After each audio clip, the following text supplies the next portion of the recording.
నమస్తే. నేను మీ అశ్విని కుమార్. ఎన్నికలకు ముందు ఒక సంవత్సరం కరెక్ట్‌గా సర్ప్లస్‌లో ఉన్న బడ్జెట్టు, అన్ని రంగాల్లో అభివృద్ధిలో ముందుకు దూసుకెళ్తున్న బడ్జెట్టు ప్రభుత్వం. సడన్‌గా ఎన్నికలొచ్చినాయి. ఆ ఎన్నికల్లో ఎలాగైనా సరే ఖచ్చితంగా గెలవాలంటూ కూడా అప్పుడు ప్రతిపక్షంగా ఉన్న పార్టీ నోటికి వచ్చినట్టు, గుర్తుకొచ్చినట్టు ఏదంటే అది ఏడాపేడా ఉచితాలు హామీలిచ్చి ఎట్లాగైనా సరే అధికారమే లక్ష్యంగా ఆచరణ సాధ్యం కానివి కూడా హామీలు ఇచ్చి అధికారంలోకి వచ్చారు. ప్రజలు కూడా ఉచితాలన్నీ వాళ్ళకి అందుతాయి అనుకున్నారు. హామీలు సరే కొన్నన్నా చేస్తారనుకున్నారు. ఓటు అదే పార్టీకి వేశారు. అభివృద్ధి వైపు నడుస్తున్న రాష్ట్రం అటువైపు నడిపిస్తున్న పార్టీని ఓడించారు. ఉచితాలకి వాటికి హామీలు నమ్మి ఓటేశారు. ఇప్పుడు అనుభవిస్తున్నారు. అదే రాష్ట్రం కర్ణాటక రాష్ట్రం.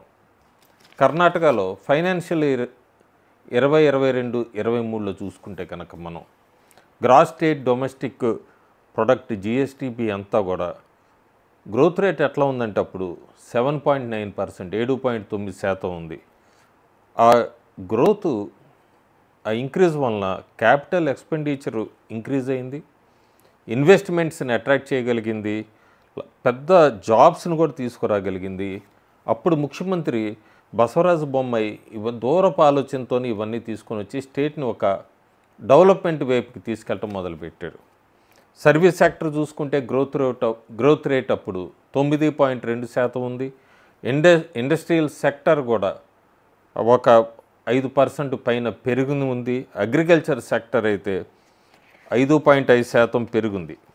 సో హెల్దీ గ్రోత్గా ఉంది. రాష్ట్రం అన్ని రంగాల్లో ముందుకు తీసుకెళ్తోంది ఆ ప్రభుత్వం. కానీ అప్పుడే నేను చెప్పినట్టుగా ఎలక్షన్లు వచ్చినాయి. ఈ ఎలక్షన్లో ఎన్డీఏ గవర్నమెంట్ అనుకోవచ్చు, ఓడిచ్చారు ప్రజలు.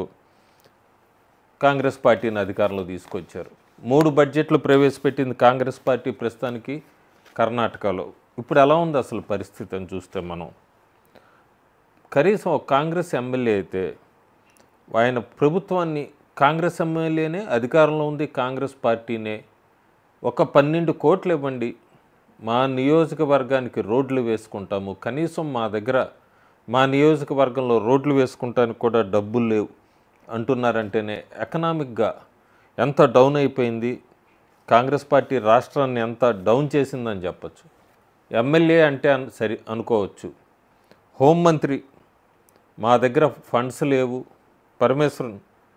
హోంమంత్రి పరమేశ్వర బదామీలో మాట్లాడుతూ అసలు మా దగ్గర ఫండ్స్ లేవు, మా ముఖ్యమంత్రి దగ్గర కూడా ఫండ్స్ లేవు, రాష్ట్ర ఖజానాలో అసలు నిధులే లేవు అంటూ కూడా ఆఖరికి మీరందరూ ఒక డ్రాఫ్ట్ చేయండి, కేంద్ర ప్రభుత్వానికి పంపిద్దాము, 1000 కోట్ల ప్రపోజల్తో ఈ బదామీని హోలిస్టిక్ సిటీగా డెవలప్ చేద్దాం అంటూ కూడా అక్కడున్న ప్రజలను అడగటం. సాక్షాత్తు రాష్ట్ర ముఖ్యమంత్రి మా దగ్గర నిధులు లేవని చేతులు ఎత్తేయటం కర్ణాటకని కాంగ్రెస్ పార్టీ ఎట్లా నెట్టేసిందో అర్థమవుతుంది. ఇప్పటికే 3 బడ్జెట్లు అయిపోయింది, ఇంకొక 2 బడ్జెట్స్ ఉన్నాయి.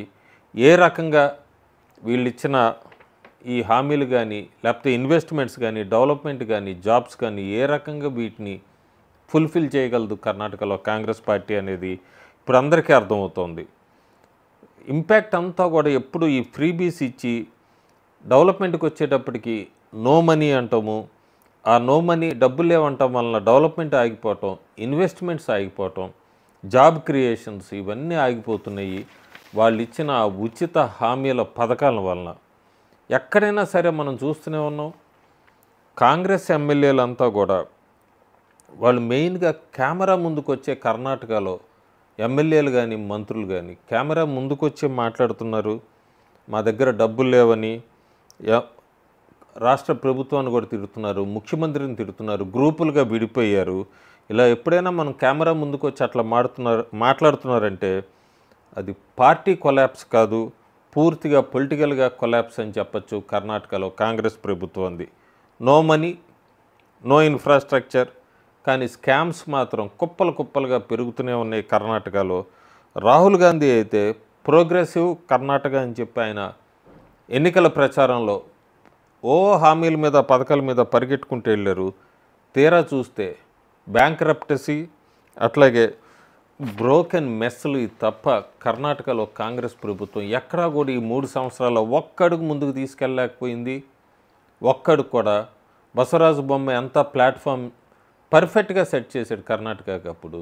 కానీ ప్రజలు మాత్రం ఈ ఉచితాలను నమ్మి కాంగ్రెస్ పార్టీకి ఓటేసి 3 సంవత్సరాల్లోనే అనుభవిస్తూనే ఉన్నారు. అందుకే నేను ముందు వీడియోస్లో కూడా కర్ణాటకలో కాంగ్రెస్ ప్రభుత్వం రేట్లు ఎట్లా పెంచింది దాని మీద ఒక వీడియో చేశాను. ఒపీనియన్ పోల్ కూడా అట్లాగే ఉంది ప్రస్తుతం ఎన్నికలు జరుగుతాయని. ఆశ్చర్యం వేస్తుంది, ఈ మధ్య ఉత్తరప్రదేశ్లో అఖిలేష్ యాదవ్ అప్పుడే 3,000 రూపాయలు ప్రతి మహిళకి అని చెప్పి ఆయన హామీ ఇవ్వటం. ఉత్తరప్రదేశ్లో యోగి ఆదిత్యనాథ్ ప్రభుత్వం ఉంది, అన్ని రంగాల్లో ముందుకు వెళ్తోంది.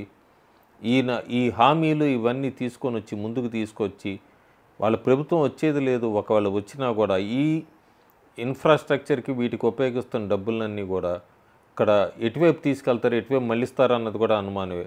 ఎందుకంటే కర్ణాటకలో చూస్తున్నాం మనం, ఆచరణ సాధ్యంగానే హామీలు ఇచ్చి ఈరోజు కనీసం అసెంబ్లీ నియోజకవర్గానికి రోడ్లు వేసుకుంటానికి 12 కోట్లు లేవని చేతులు ఎత్తేసారంటేనే ఎమ్మెల్యే 3 సంవత్సరాల పరిపాలనలో ఆర్థిక స్థితి కర్ణాటకది ఎంత దివాలా వైపు పరిగెడుతుందో మనకు అర్థమవుతోంది.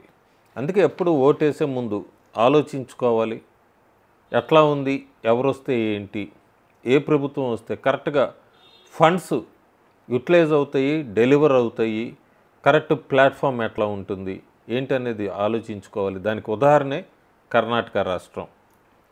Thank you.